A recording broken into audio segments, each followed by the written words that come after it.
lesson from last week, I'm going to bring my water with me. So that way, if we get, all, well, whatever the term is, congested, then maybe I can, get the water and kind of keep going.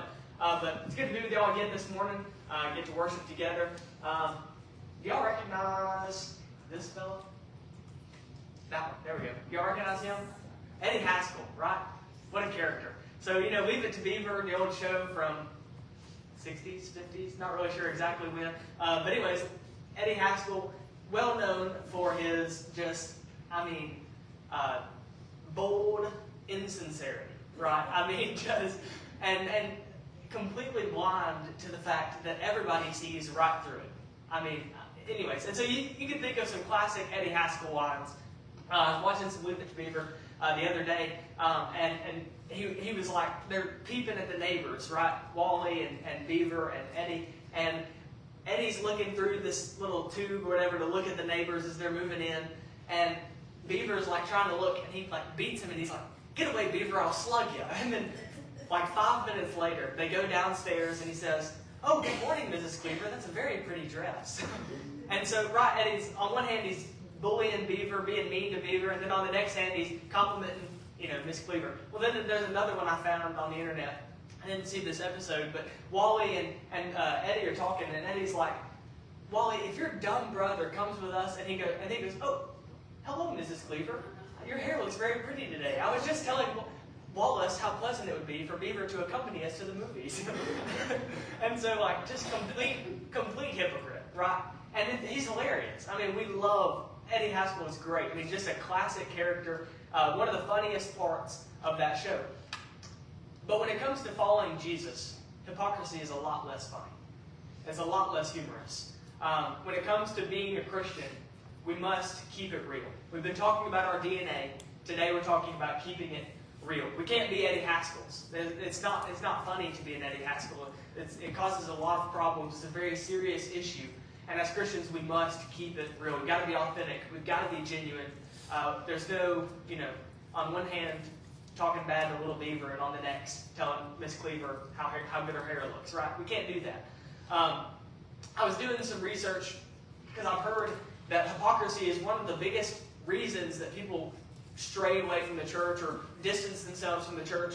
There's a growing number of people who want to have Jesus but not the church. And one of the biggest reasons for that is because of hypocrites within it.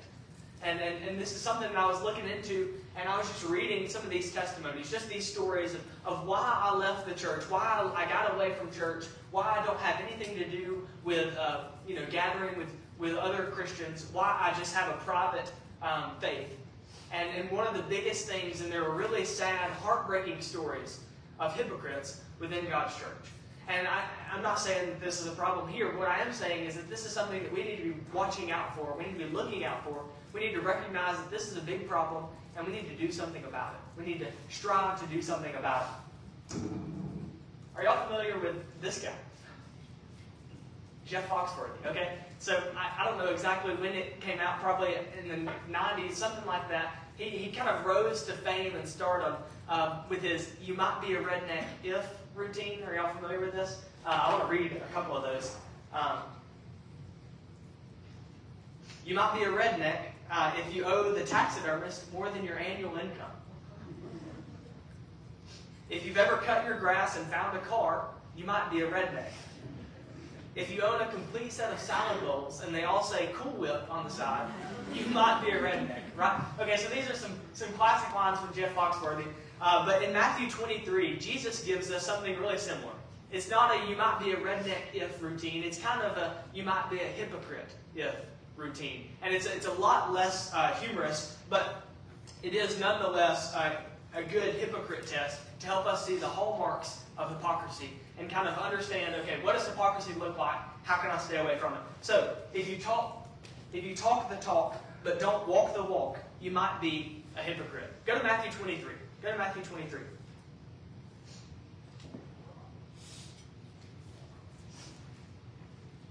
Look with me at verses 2 through 4. The teachers of the law and Pharisees sit in Moses' seat. So you must be careful to do everything they tell you. But do not do what they do, for they do not practice what they preach. They tie up heavy, cumbersome loads and put them on other people's shoulders, but they themselves are not willing to lift a finger to move them. So Jesus is telling these people, hey, the scribes and the Pharisees, the teachers of the law, the Pharisees, they are teaching you God's law. They sit in Moses' seat. They're explaining the law to you. Do what they do, or do what they say, right? They're telling you what the old law means. They're telling you what God's will for you is. Do what they say, but not what they do. Why? Because hypocrites don't walk the walk. They talk the talk, they say a lot of the right things, but they don't live it out. So what does that look like for us, right? We don't sit in Moses' seat. What does that look like for us? Well, perhaps it looks like preaching humble service, but feeling too important to get your hands dirty. Perhaps it means denouncing gossip and talking about how, I can never talk bad about somebody because it's such gossip, but then you just got something that's just too big. You can't keep it to yourself. Perhaps it looks like ridiculing homosexuals and adulterers and fornicators for their, sexual sin, and then, not giving in to lustful temptations that are just too strong to escape. Maybe it means turning up your nose at someone's obvious display of arrogance because you're too good to be that proud. Those are all examples of what it might look like to not practice what we preach, and there's a litany more, and you might not struggle with any of those. Those are things I thought of because that's me, right? I struggle with those different things. And so, as we think about this, we need to practice what we preach, right? We need to walk the walk. When our actions don't match our words, we leave the realm of reality and lose our legitimacy. If we're going to keep it real, we've got to walk the walk. Number 2, if you show off your spirituality, you might be a hypocrite. Look at verses 5 through 7. Everything they do is done for people to see. They make their phylacteries. Okay, what's a phylactery? Basically, they were wearing these things on their arms and on their foreheads that kind of contained the old law, based on Deuteronomy when he says, bind the law on your forehead and on your arm. So that's what a phylactery is. So they're making them really big so everybody could see that they're carrying the law on their shoulder. Okay. They make their phylacteries wide and the tassels of their garments long. They love the place of honor at banquets and the most important seats in the synagogues. They love to be greeted with respect in the marketplace and to be called rabbi by others. And these are people who are just in it for the show. They just want people to see them, see how good they are, and they want them to honor them and just place them on the highest seat and the place of honor and call them rabbi because they're just such a good teacher and they're just so wise and knowledgeable and faithful and righteous. And they're just, but what does Jesus say? They're doing this only for people to see. Hypocrites make a show of their spirituality.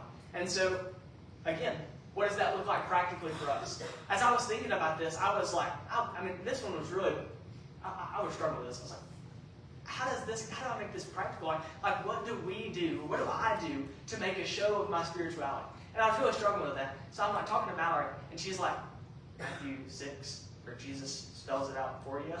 And so go to Matthew 6, where Jesus makes it practical so I don't have to. Matthew 6, verses 1 through 4, 5 through 8, and 16 through 18. We're going to look at all three of these. Verses 1 through 4. Be careful not to practice your righteousness in front of others to be seen by them. If you do, you will have no reward from your Father in heaven. So when you give to the needy, do not announce it with trumpets as the hypocrites do in the synagogues and on the streets, to be honored by others.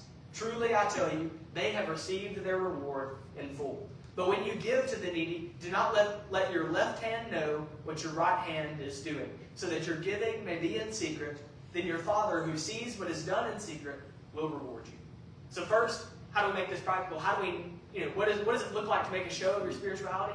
It means doing good to others, giving to others, helping others, and then announcing it to everybody else. Hey, guess what I did for that person? I helped them buy their car. Guess what I did for them? I bought them a meal. I let them stay in my house for a week. Again, I'm not saying we do this, but can we do that? Is it possible? Is it a trap that we might fall into? Jesus says that it is. Verses 5 through 8. And when you pray, do not be like the hypocrites, for they love to pray standing in the synagogues and on the street corners to be seen by others. Truly I tell you, they have received their reward in full. But when you pray, go into your room, close the door, and pray to your Father who is unseen. Then your Father who sees what is done in secret will reward you. And when you pray, do not keep on babbling like pagans, for they think they will be heard because of their many words. Do not be like them, for your Father knows what you need before you ask Him. If I'm honest, this is where I struggle the most. When it comes to prayers, public prayers, is it not so tempting to just want to say things in such a way that people just think, oh, that's powerful? Is it not tempting to want people to hear those words and be moved by them, right? To feel closer to God because of the words? Jesus says prayer is not about the words, because God knows what we need before we ask Him. Prayer is about the activity. Just the fact that we are taking it to God in the first place. And so as we strive to not make a show of our spirituality, let's not make a show of our spirituality in public prayer. Or even in private prayer, if you're trying to, entice God like the pagans. Verses 16 through 18. When you fast, do not look somber as the hypocrites do, for they disfigure their faces to show others they are fasting. Truly I tell you, they have received their reward in full. But when you fast, put oil on your head and wash your face, so that it will not be obvious to others that you are fasting, but only to your Father who is unseen. And your Father who sees in secret, or sees what is done in secret, will reward you. Now, I'll be honest, I don't fast a whole lot.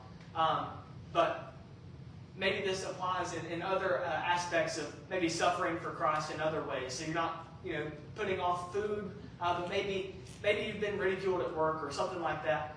What does this look like? It doesn't look like I'm getting persecuted for how good of a Christian I am, guys. Something like that, right? And so Jesus makes it practical here. We're not to make a show of our spirituality. Whether it's in our prayer, whether it's in our giving, whether it's in our fasting or suffering for Christ's sake, we're not to make a show of our spirituality. We're not to live to be seen by others.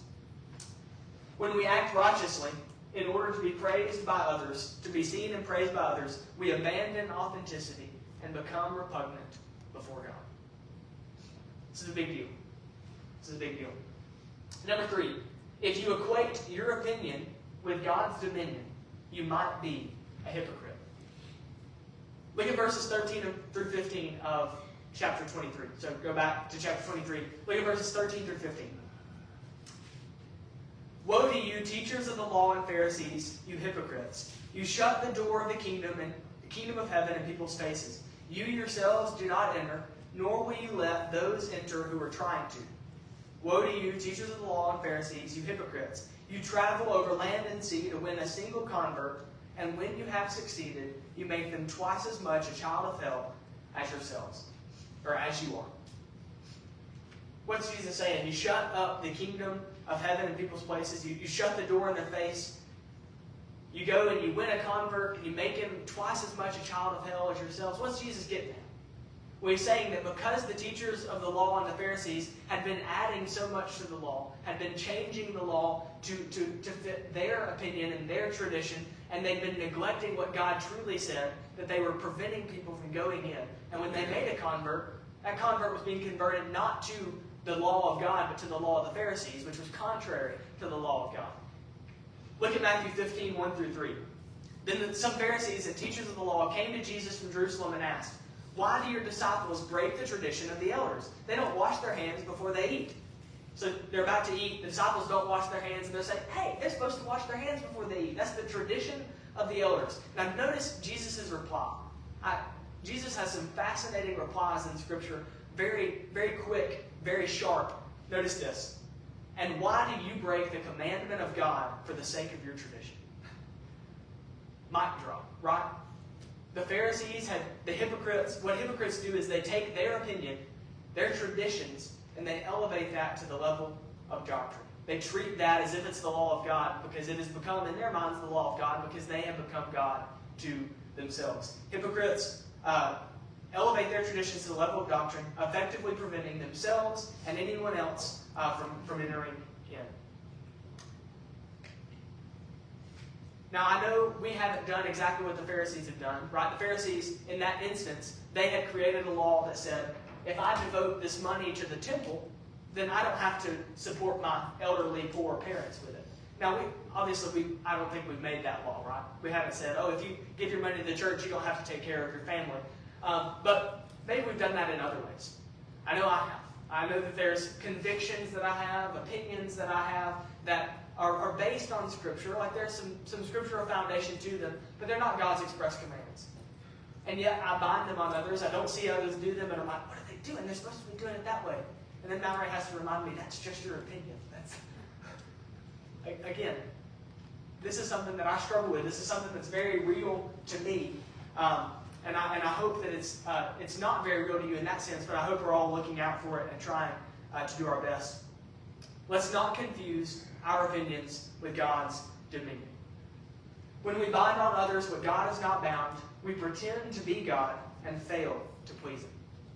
Again, hypocrisy is a serious issue. If you treat God's commands like trail mix, you might be a hypocrite. Mallory was looking at this and she was like, what do you mean, treat God's commands like trail mix? And so I explained it. And a better way to put it would be perhaps to say, to treat God's commands like Mallory treats trail mix. Mallory, there's this party mix that her grandmother makes that's got, I don't know, nuts and different things in there and Chex Mix, and it's got bugles in there, 2 different flavors of bugles. I love bugles. Mallory does not love bugles. And so whenever Mallory eats party mix, she fishes through and eats all the little stuff she can, but then there's all these big bugles that are in the way. She can't get to the little stuff. And so she takes the bag, she hands it to me and says, eat the bugles. So I eat the bugles, and then I hand the bag back to her and she gets to her little things again. Look with me in Matthew 23. I think the Pharisees did just that. Look with me in Matthew 23, verses 23 and 24. Woe to you, teachers of the law and Pharisees, you hypocrites! You give 1/10 of your spices, mint, dill, and cumin, but you have neglected the more important matters of the law, justice, mercy, and faithfulness. You should have practiced the latter without neglecting the former. You blind guides, you strain out a gnat, but swallow a camel. See, the Pharisees had begun to view God's law as just this list of all these things that I have to do, and they got so focused on the little things, the Chex Mix, the nuts, what else is in there? I don't even know. Oh, yes, pretzels, marshmallows, right? Maybe? No, chocolate. Okay, anyways, there's a bunch of little things, right? They got focused on all that.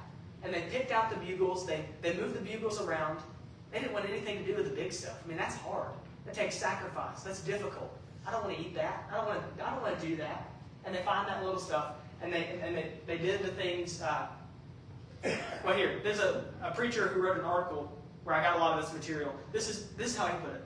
The scribes and Pharisees were willing to obey the lighter laws, the ones predicated on right behavior, but they were unwilling. They ignored the weightier laws, the ones predicated on a right heart. They had all of God's laws in front of them, but they only chose to obey what made them feel good, what made them look good, what made them appear righteous, because they're checking in these little tiny boxes. That's how righteous they are. They're weighing out their spices. They're tithing 1/10 of even that. I mean, they are doing real good. And Jesus says, hey, it doesn't matter if you tithe 1/10 of your spices if you're not practicing justice, mercy, and faith. How do we do this? What are some ways that we fall into this trap?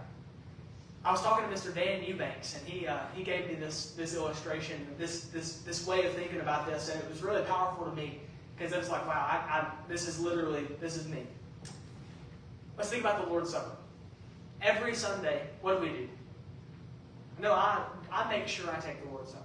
I don't know if there's been a Sunday since I became a Christian where I just didn't take the Lord's Supper all day. I mean, I might have taken it in the evening because I missed morning worship or something like that, but I've always made sure I've got to take the Lord's Supper. That is like #1 priority on Sunday, is to meet with the church, take the Lord's Supper. What about Monday? What do I do on Monday? On Monday, I ignore opportunities to show others compassion. On Tuesdays, I refuse to be patient and understanding with my wife. On Wednesdays, I get mad at the driver who pulled out in front of me. On Thursdays, I look down my nose at someone because they're just not as good as me. They don't have it together like I do. On Fridays, I let minor inconveniences rob me of Christ's joy. On Saturdays, I consider myself more significant than others. And then on Sunday, I make sure to take the Lord's Supper again. Because I would never not do that. I don't know if that's you. But that's treating God's commands like trail mix. That's saying that those bugles of mercy, justice, and faith, compassion, righteousness, in the utmost, from the heart sense, that's too hard. That demands too much of me. It's a lot easier to take some bread and drink some juice. It's a lot easier to gather with the church on Sunday and just come here and sit in the pew. It's a lot easier to do X, Y, and Z. A, B, and C, they're way too hard. It's way too difficult. Now, Jesus is not saying that you shouldn't do the little things. But he's saying you shouldn't do the little things at the expense of the big things. Service to Jesus, service to God begins in the heart. And that's exactly what we're going to see here in a few minutes. But I don't need to get ahead of myself. Let's give God all of ourselves, mind, body, and soul. Let's not emphasize acts of obedience over a submissive heart that wants to produce them. Whenever we replace wholehearted service with ritual obedience, we bolster our spiritual pride. We feel good about ourselves because we're doing all these little things. But we've fallen from God's pleasure because we're not ultimately giving Him our heart and our lives completely. Finally, last hallmark of hypocrisy, and we'll move on. If you wear a mask to hide your true identity, you might be a hypocrite. Verses 25 through 28. Woe to you, teachers of the law and Pharisees, you hypocrites! You clean the outside of the cup and dish, but inside they are full of greed and self-indulgence. Blind Pharisee, first clean the inside of the cup and dish, and then the outside also will be clean. Woe to you, teachers of the law and Pharisees, you hypocrites! You are like whitewashed tombs, which look beautiful on the outside, but inside are full of the bones of the dead and everything unclean. In the same way, on the outside you appear to people as righteous, but on the inside you are full of hypocrisy and wickedness. Hypocrites put lipstick on a pig. Y'all know that? Y'all know that phrase, putting lipstick on a pig? My mom used to say that a lot about, doing renovations. They did renovations on my high school. Mom's like, it's like lipstick on a pig. And it was like a 40-year-old building, and they just slapped up a new ceiling. They slapped up some paint on the walls and all these things. And she's like, it's just lipstick on a pig. Hiding the inside, hiding what's in the heart by just putting a little facade on it. Making this rickety old spiritual house look like it's, firmly founded on Jesus because it's got a pretty front. Jesus says that's hypocrisy.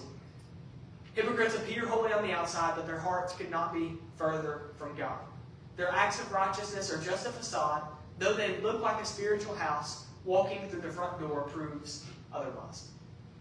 And again, I know I can be guilty, and I have a feeling I'm not alone, at least in some sense. Perhaps this looks like we don't want people to know about how prideful we are, so we pretend to be humble. We do things to make people think we're humble, but on the inside, we think, I'm so good for doing this. We don't want people to know how selfish we are, so we pretend to be generous. And on the inside, we wish we could just take back that little gift. Regardless of it is, let's not hide the issues of our hearts by covering them up with righteous action. Let's be real and expose our struggles, expose what's the problems on the inside so that we can truly be righteous from the inside out. Whenever we hide our true colors with outward signs of faith, we put lipstick on a pig and fool no one but ourselves. So I know that was a long list, right? I mean, maybe it was only 5 things, but we kind of went a little deep on all of them. So I know that was a little long. That's not the lesson, so I'm sorry to burst your bubble there. That's just the first point. Hallmarks of hypocrisy. These 5 things that's what it means to be a hypocrite is to walk the walk, or to talk the talk but not walk the walk. To show off our spirituality, to place our opinion on the same level as God's dominion, to treat God's commands like trail mix, or how Mallory treats trail mix at least, or to wear a mask to hide our true colors, to hide our true identity. It's a problem. I mean, we looked at that. It's terrible. Something needs to be done, but how do we do it? What do we do? What is the solution to hypocrisy? How can we possibly become authentic in our faith if the most zealous group of Jews ever became the hypocritical target, or the target of Jesus' criticism and condemnation? How do we do it? Go to John 15. John 15. How do we cultivate authenticity? I think Jesus gives it to us right here. John 15, verses 1 through 11. I am the true vine, and my Father is the gardener. He cuts off every branch in me that bears no fruit, while every branch that does bear fruit, he prunes, so that it will be even more fruitful. You are already clean because of the word I have spoken to you. Remain in me, as I also remain in you. No branch can bear fruit by itself. It must remain in the vine. Neither can you bear fruit unless you remain in me. I am the vine, you are the branches. If you remain in me, and I in you, you will bear fruit. Apart from me, you can do nothing. If you do not remain in me, you are like a branch that is thrown away and withers. Such branches are picked up, thrown into the fire, and burned. If you remain in me, and my words remain in you, ask whatever you wish, and it will be done for you. This is to my Father's glory, that you bear much fruit, showing yourselves to be my disciples. As the Father loved me, so I have loved you. Now remain in my love. If you keep my commands, you will remain in my love, just as I have kept my Father's commands and remain in his love. I have told you this so that my joy may be in you, and that your joy may be complete. I think we're probably all familiar with Jesus' illustration of the vine and the branches. And I think this is a beautiful picture of how to cultivate authenticity. If we think about this, we don't want to be a hypocrite. How do we do that? How do we avoid being a hypocrite? You know, I've found myself in the past trying so hard not to be a hypocrite, a Pharisee, whatever, that I became more of one in the effort to not be a hypocrite or a Pharisee. That I became so intent on doing these things so that I'm not hypocritical, that I then started binding those things on others. I'm like, oh man, they must be hypocritical because they're not doing those things. I mean, it's right. There's a right way and a wrong way to do this. Jesus says the right way is what? To remain in the vine. That's the only way. The only way that we can truly be authentic disciples of Jesus is to be connected to Jesus. Full stop. Whenever we are attached to the vine, whenever we remain in the vine, the natural byproduct of being attached to the source of life is that we bear fruit. A fruitful disciple is not a disciple who works really hard at being fruitful. A fruitful disciple is not a disciple who works really hard to make himself fruitful and who makes a list of things that he needs to do to become fruitful. A fruitful disciple is one who attaches himself to the vine and allows the vine to produce fruit through him. Apart from me, you can do nothing. What happens if you remove one of those clusters of grapes from the vine? It'll last a little while, right? But eventually you got rotten grapes. What happens when you cut a disciple off of the vine and separate him from Jesus and say, all right, bear fruit on your own, buddy? It's not going to work. Our source of life is Jesus. We must be connected to him. The Pharisees, they had become so intent on keeping the law that they disconnected themselves from the lawgiver and worshiped the law of their own creation. Let's not do the same. Let's be connected to Jesus, the source of our life, the one who bears fruit in us. Let's be authentic disciples by being connected to the vine. What does that look like practically? So, all right, Caleb, we need to be connected to the vine, avoid hypocrisy by being connected to Jesus, rooting ourselves in him, allowing him to produce fruit in us. What does that look like this week? Really quickly, go to James 1. I recognize I've got a short time, and Craig stole this in Bible class anyway, so it kind of works. Okay. James 1, verses 26 through 27. What does it mean to be a real disciple? To have real religion, you might say. Those who consider themselves religious and yet do not keep a tight rein on their tongues deceive themselves, and their religion is worthless. Religion that God our Father accepts as pure and faultless is this: to look after orphans and widows in their distress, and to keep oneself from being polluted by the world. James says there's three things that make us authentic disciples. 3 ways that this can look like this week for you. Number 1 is your conversation. Let your conversation, the way you speak, the way you talk to people, the way you talk about people, let that reflect the fact that you're connected to the vine, that you have integrity, that you're not a hypocrite, that you are an authentic disciple. Whenever we talk bad about people, whenever we talk down to people, whenever we tear people down instead of building them up, that's not real religion. That's not pure and faultless religion. That's not authenticity. That's not integrity, right? Let our conversation reflect our integrity. Let our conversation reflect the fact that we are connected to Jesus. Number 2, your concern. Be concerned with those orphans and those widows and everybody else who is helpless and who needs a hand. Be concerned with those who are poor. Be concerned with those who are homeless. Be concerned with those who are struggling with sin. Be concerned with those people. And let Jesus bear fruit in you and show compassion to them. Be concerned. Care about them. And do whatever you can to help. Number 3, your character. Remain unspotted from the world, unpolluted. Don't let the world taint your character. Let your character be reminiscent of Jesus Christ himself, the one to whom you are attached, the one who's bearing fruit in you. James 1:26, 3 signs religion is real. Your conversation, your concern, your character. Let's do that this week. Let's not be hypocrites. Let's keep it real this week in every way that we can. Avoiding the hallmarks of hypocrisy, being connected to the vine who is Christ, and allowing him to produce in us conversation, concern, and character that is reminiscent of his own. Let's be like Jesus. So this is kind of the conclusion of our whole series, and so I want to, conclude the whole thing. Right? We've talked about Christian DNA. We've talked about these 4 bases: being Bible-based, God first, Bible-based, better together, and keeping it real. And I'll be honest, I didn't see this coming until a couple of days ago, when I was just kind of thinking, I don't know, right before bed, I think. I was washing the dishes or something like that, and then it just kind of came to me. I realized where this series had been going all along, and I had no idea.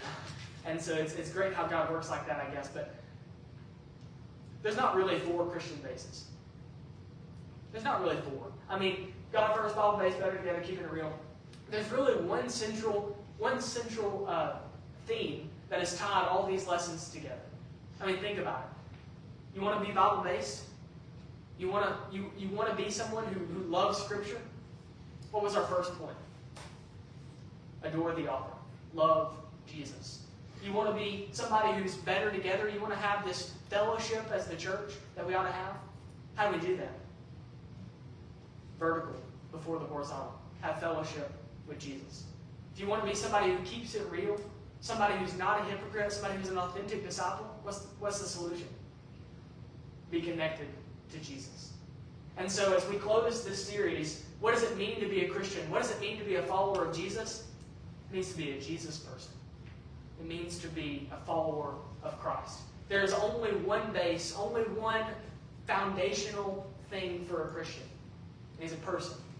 And his name is Jesus. He's your Savior. He died on the cross for your sins. He rose from the dead 3 days later. And he sits at the right hand of the throne of God, having accomplished your redemption and wanting you to come to him. If we're going to be followers of Jesus, if we're going to have our DNA right, it starts with Jesus. It ends with Jesus. He's the Alpha and the Omega. Let's be his people. Let's put him first. Let's be Bible-based by loving him. Let's be better together by having fellowship with him, fellowship with one another. Let's keep it real by being connected to him and letting him produce his fruit in us. If you have a need this morning, I want to offer the invitation so that you can come to know Christ and be one of his as we stand, as we sing.